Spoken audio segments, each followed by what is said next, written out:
अक्टूबर से नवरात्रि की शुरुआत होने वाली है और नवरात्रों का जो समापन है वो 12 अक्टूबर को हो जाएगा। 12 अक्टूबर को दशमी है और दशहरा भी है और उस दिन निमज्जन भी है। जो लोग अपने घर में माता को बिठाते हैं वे 10वें दिन जो है माता का निमज्जन कर देते हैं।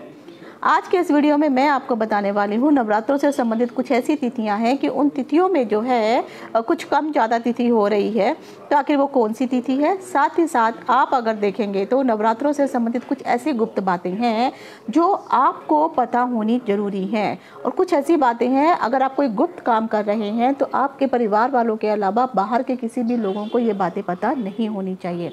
नवरात्रों से संबंधित और भी बहुत सारी महत्वपूर्ण जानकारियां हैं कि आप कौन सी देवी को किस दिन कौन सी देवी को क्या भोग लगाएंगे, और अगर आप जो है अखंड दीपक जलाना चाहते हैं उसके नियम क्या हैं। आप जो है घट की स्थापना करना चाहते हैं, आप दीपक की स्थापना करना चाहते हैं, कलश की स्थापना करना चाहते हैं, तो इन सब के भी कुछ नियम इत्यादि होते हैं। तो आखिर वो सब चीज़ें क्या हैं और कब से ये आपको शुरू करने हैं। और कई बार बीच में महिलाओं को पीरियड की भी शिकायत हो जाती है, तो अगर आपको उस समय बीच में जब अपने व्रत इत्यादि रखे हैं पीरियड आ जाता है तो उस समय आपको क्या करना है, उन चीज़ों को कंटिन्यू करना है या नहीं करना है। कई लोगों के मन में ये शंका होती है कि अगर हम अखंड दीप जला रहे हैं और हम जॉब भी कर रहे हैं तो क्या अखंड दीप जला सकते हैं या नहीं जला सकते हैं।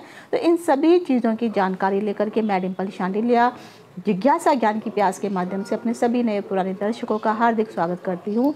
नमस्कार, आप सभी को नवरात्रों की हार्दिक शुभकामनाएं। जिज्ञासा ज्ञान की प्यास यूट्यूब चैनल में आप सभी का डिम्पल शांडिल्या की ओर से हार्दिक अभिनंदन है। अगर वीडियो में दी गई जानकारी आपको मूल्यवान लगी हो तो इस चैनल को लाइक, शेयर और सब्सक्राइब करना ना भूलें। वीडियो देखने के लिए धन्यवाद। जैसा कि मैंने कहा है कि 3 अक्टूबर से लेकर के 12 अक्टूबर के बीच में जो है नवरात्रे चलने वाले हैं। इसमें एक तिथि जो है, जो अष्टमी तिथि है, वो वृद्धा तिथि हो जा रही है, यानी तिथि बढ़ जा रही है। 2 दिन तक ये तिथि आ रही है और नौमी तिथि भी उसी दिन पड़ रही है, तो एक नवरात्रा जो है कम हो जा रहा है। साथ में अगर आप देखेंगे तो अगर आप कलश की स्थापना करना चाहते हैं तो क्योंकि 2 तारीख की रात्रि को ही मंगलवार के दिन जो है प्रतिप्रदा तिथि जो है शारदीय नवरात्रि की शुरू हो जाएगी। जब सुबह सूरज उदय होगा तो उस समय प्रतिप्रदा तिथि रहने वाली है।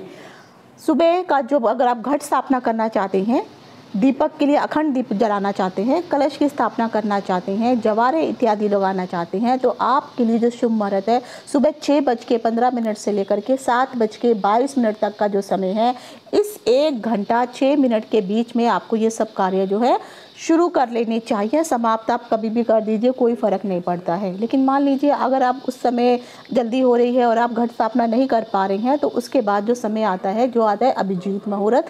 ये सभी अपने अपने राज्यों के अनुसार अभिजीत मुहूर्त जो है अलग अलग रहते हैं। तो आप जो है अभिजीत मुहूर्त में भी मोस्टली जो अभिजीत मुहूर्त शुरू होता है वो 11:15 बजे से लेकर के जो है 1 बजे तक के बीच का जो समय होता है उस समय जो है अभिजीत मुहूर्त आता है। तब आप उस समय भी घट की स्थापना कर सकते हैं।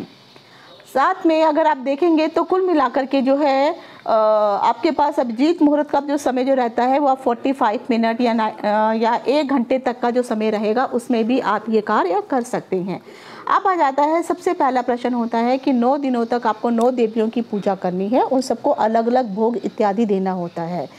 अलग अलग भोगों के लिए जो है मैंने शॉर्ट्स बना रखी हैं, आप उसमें जा कर के देख सकते हैं। लेकिन अगर आप जो हैं कलश स्थापना करना चाहते हैं और साथ में अखंड दीप जलाना चाहते हैं तो कई लोगों के मन में ये मान्यताएं घर कर चुकी हैं कि अगर हम अखंड दीप जला रहे हैं तो हमें हर साल ये दीपक जलाना होगा। तो शास्त्रों में ऐसा कुछ भी नहीं कहा गया है कि अगर आप अखंड दीप जला रहे हैं तो हर साल आपको दीप जलाना है, ऐसा कुछ नहीं है। बशर्ते अगर आपने कोई मन्नत मांगी हुई है और वो मन्नत माता रानी ने पूरी कर दी है और आपने उनसे कहा है कि मैं 1, 2 साल, 5 साल जितने भी साल है अखंड दीपक जलाऊंगी जब भी आपके नवरात्रे होंगे, तो आपको उस मन्नत को अवश्य पूरा करना होता है। अब आ जाता है कि माता रानी को जो है आप में काम कर रहे हैं, अखंड दीप जला रहे हैं और उस समय घर पर अगर कोई नहीं होता है तब भी अखंड दीप जलाने में मुश्किल हो जाती है। प्रॉब्लम ये है कि दीपक को देखने वाला कोई होना चाहिए, दीपक बीच में बुझना नहीं चाहिए। हाँ, अगर आप कुछ समय के लिए 2-4 घंटे के लिए बाहर जा रहे हैं तो कोई बात नहीं है, लेकिन अब सुबह निकल जाते हैं और रात को आते हैं फिर थोड़ी मुश्किल वाली बात है। तो उस समय आप अखंड दीपक ना जलाएं अगर आपके घर में कोई नहीं है तो।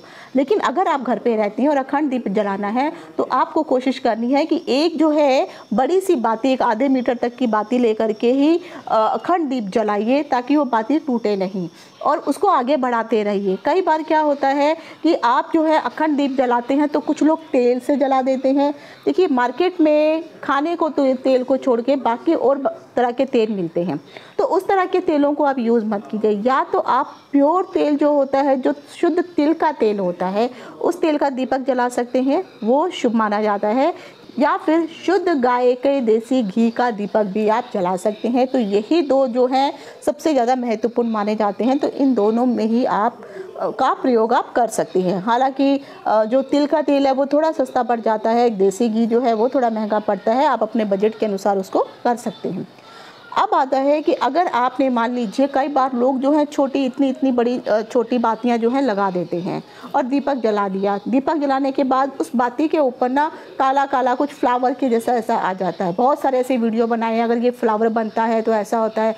सच मानो, शास्त्रों में इस चीज़ को लेकर के कोई भी बात नहीं की गई है कि फ्लावर ऐसा बनेगा। याद रखिए, ये फ्लावर उस तेल में बनता है जो नकली तेल होते हैं। अगर आप घी का दीपक जलाते हैं, तिल के तेल का दीपक जलाते हैं, तो आपको इस सब चीज़ों की, ये चीज़ें जो फ्लावर ऊपर बन रहा है ये और वो पूरा काला काला ऐसा हो जाता है, तो बाकी तेलों में ऐसा नहीं होता है। तिल के तेल में कंटिन्यूसली दीपक और घी के तेल में अच्छे से जलता है। अब आ जाता है कि मान लीजिए आप लोगों ने जो है एक दीपक बड़ा सा रखा है और दीपक में जो है बात लगा के उसको जला दिया है।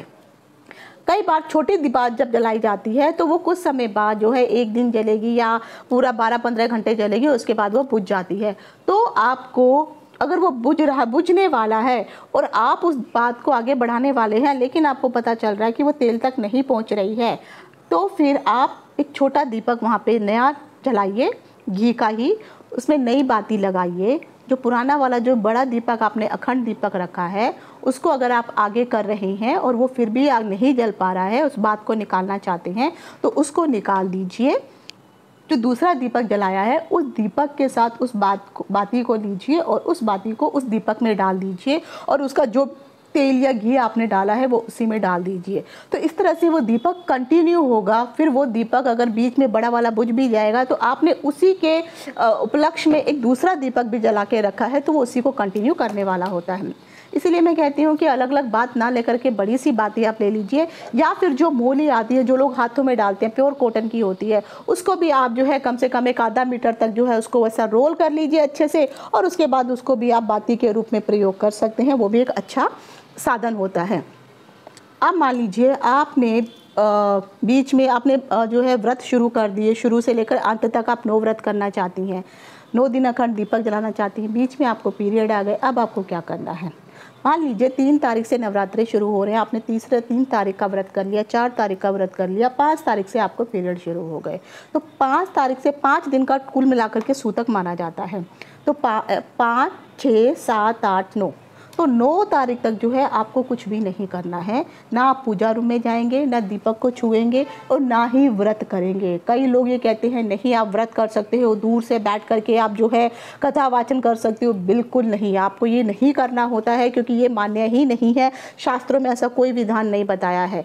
हाँ, सिर्फ एक चीज़ जरूर आप कर सकते हैं कि अगर आप माता का मानसिक जाप करना चाहती हैं तो आप वो जो है कहीं पर भी घर में कमरे में बैठ करके, लेकिन मानसिक जाप जो है आपको अपने सोने वाले बेड पे, जो हस्बैंड और वाइफ का बेड होता है, वहाँ पर नहीं करते हैं।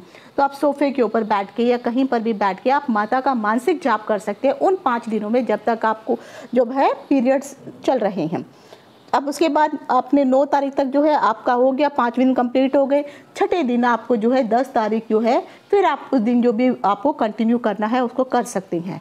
लेकिन अगर दीपक के लिए आप सोच रहे हैं कि दीपक जो है मैंने अखंड दीपक जलाया है, तो आपके घर में अगर कोई अन्य पुरुष या कोई महिला है, वो अगर देख सकती हैं तो वो उस दीपक को कंटिन्यू कर सकती हैं। आप वहाँ पे 5 दिन तक नहीं जाएंगी, और जब आपका सब स्नान इत्यादि हो जाएगा तो फिर से आप पूजा अर्चना कंटिन्यू कर सकती हैं।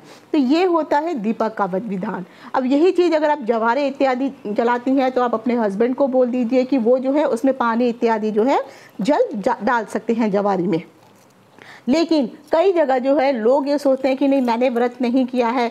शास्त्रों में यहाँ तक बताया गया है कि अगर मान लीजिए आपने कोई प्रण लिया है कि मैं 9 दिन तक व्रत करूँगी, 9 दिन तक इतने मंत्रों की साधना करूँगी, इतने मंत्रों का जाप करूँगी, अगर इस तरह का आप कोई प्रण लेते हैं और बीच में पीरियड हो जाता है, तब भी आप, वैसे तो शास्त्र में बोला गया है कि आप उस व्रत को जो है किसी और को करने को कह सकते हैं, और उन मंत्रों को भी वो कोई और आपके नाम से जो है प्रण लेके जप सकता है। लेकिन प्रॉब्लम ये आ जाती है कि अगर आपने उस व्यक्ति को करने के लिए कहा, अगला व्यक्ति नहीं हुआ राजी, तब आप क्या करेंगे?